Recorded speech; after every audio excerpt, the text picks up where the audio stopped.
Hola muchachos, esto es Aviva Pot. Bienvenidos. Salmo 51 dice: el músico principal, Salmo de David. Cuando después que se llegó a Bersabé, vino a él el profeta Natán. Dice el verso 1: ten piedad de mí, oh Dios, conforme a tu misericordia, conforme a la multitud de tus piedades. Borra mis rebeliones. Lávame más y más de mi maldad y líbrame de mi pecado, porque yo reconozco mis rebeliones y mi pecado está siempre delante de mí. Contra ti solo he pecado y he hecho lo malo delante de tus ojos, para que sea reconocido justo en tu palabra y tenido por puro en tu juicio. He aquí, en maldad he sido formado y en pecado me concibió mi madre. He aquí, tú amas la verdad en lo íntimo y en el secreto me has hecho comprender sabiduría. Purifícame con hisopo y seré limpio. Lávame y seré más blanco que la nieve. Hazme oír gozo y alegría, y se recrearán los huesos que has abatido. Esconde tu rostro de mi pecado y borra todas mis rebeliones, todas mis maldades. Crea en mí, oh Dios, un corazón limpio y renueva un espíritu recto dentro de mí.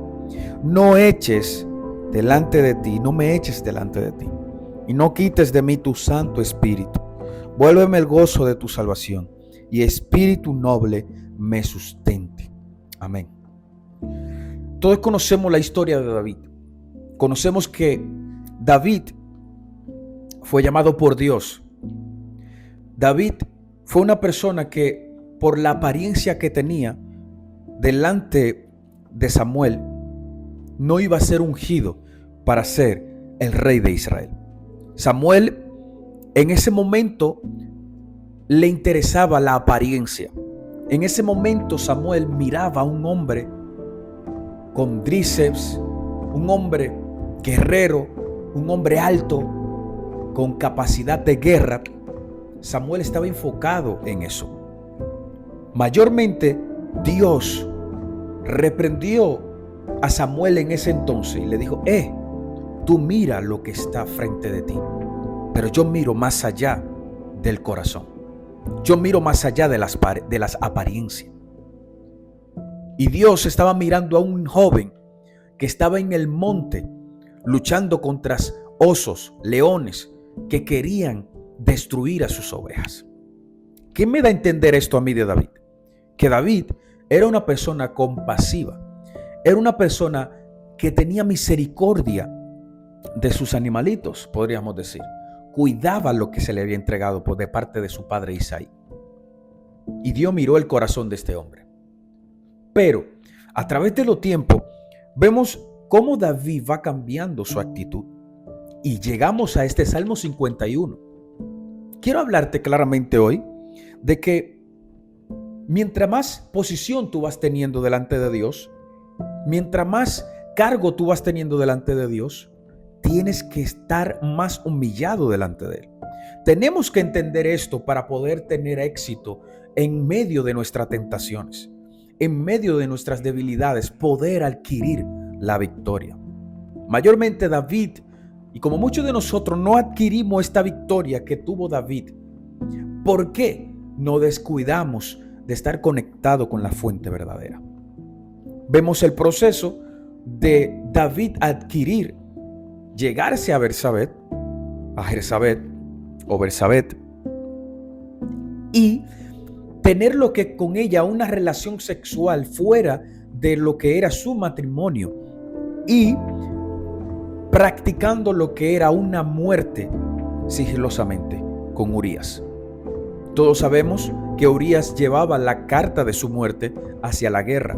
Vemos el plan maquiavélico que David proyectó para poder quitarse de en medio a Urías, ya que Urías no quería llegarse a su mujer después que David dejó embarazada a esta mujer. Un pecado que le costó a él la muerte de un niño que traía Betsabé y la muerte del esposo de Betsabé.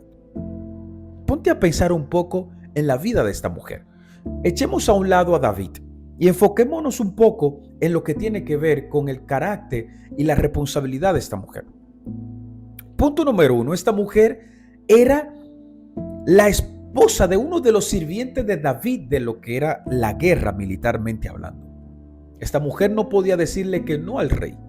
Esta mujer no podía negarse a lo que el rey exigía porque era el rey. Y vemos ahí un patrón machista, sí, hay un patrón machista, donde por ser rey tiene que hacer y hacer lo que se te da la gana. En ese entonces sí.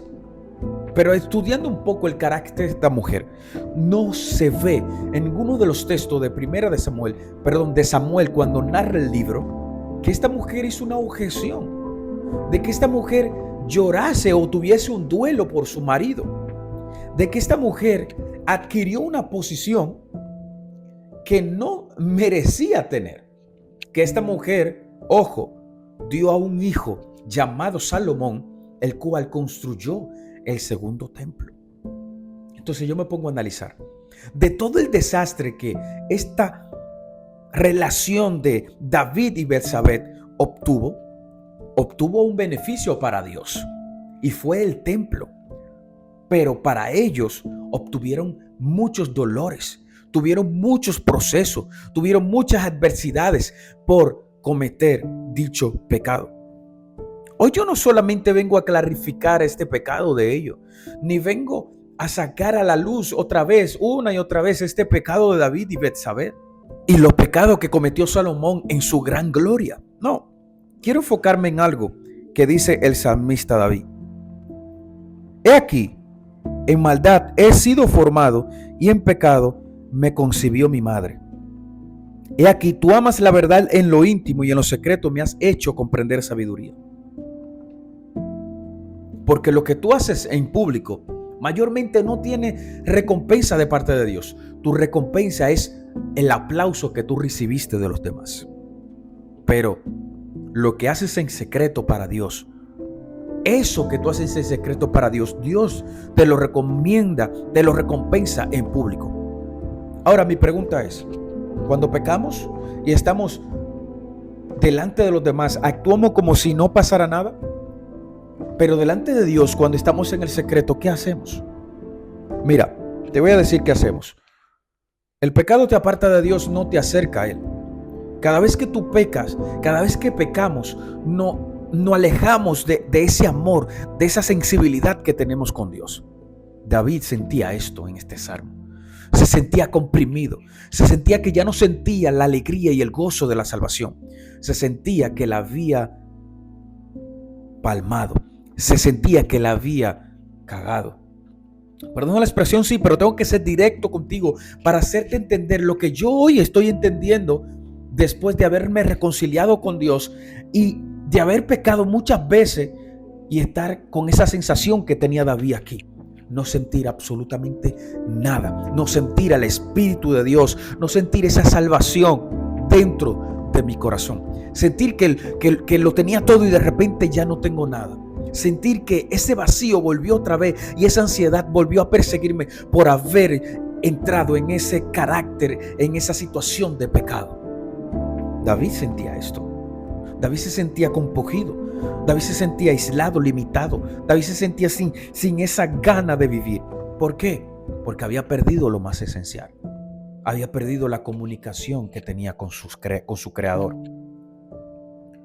Pero David no se queda simplemente en esa situación. Vemos que David tiene un silencio. Después que peca, tiene un silencio. No quiere saber absolutamente de nadie. Él simplemente quiere que Dios le salve el niño que se estaba entre la espada y la pared, Betsabé, con este niño. O era Betsabé o era el niño. Y el niño fue el que murió, porque fue producto del pecado de ese día. No sé qué situación tú estás viviendo. No sé por qué proceso tú estás pasando. Si tú estás en el camino de Dios y has tenido estas sensaciones como David. Quizás tú no has practicado el pecado que David ha practicado. Quizás tú no has matado a alguien para estar con la mujer de alguien.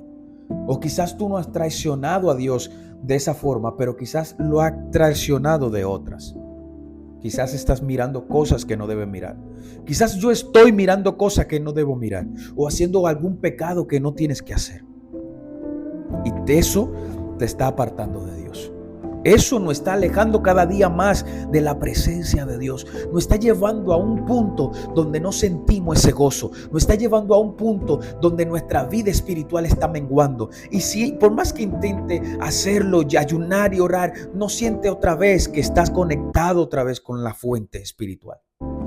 En el verso 16 dice, porque no quieres sacrificio que yo lo daría. No quieres holocausto. Los sacrificios de Dios son el espíritu quebrantado, al corazón contrito y humillado. No despreciará tú, oh Dios. Estás ayunando mucho porque sientes que estás pecando.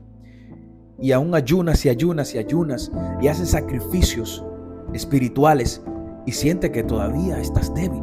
Sientes que todavía la carne te domina. Sientes que todavía nada de lo que hagas te hace más santo. Te voy a ser sencillo. David lo tuvo claro. Y David dijo, es que no quieres ningún sacrificio, Señor, que yo lo daría. Tú quieres un corazón quebrantado. Tú quieres un corazón contrito y humillado. Porque un corazón quebrantado jamás Dios lo desprecia. Es que tú no necesitas más oración. Tú no necesitas más ayuno. Tú no necesitas tirarte de silicio.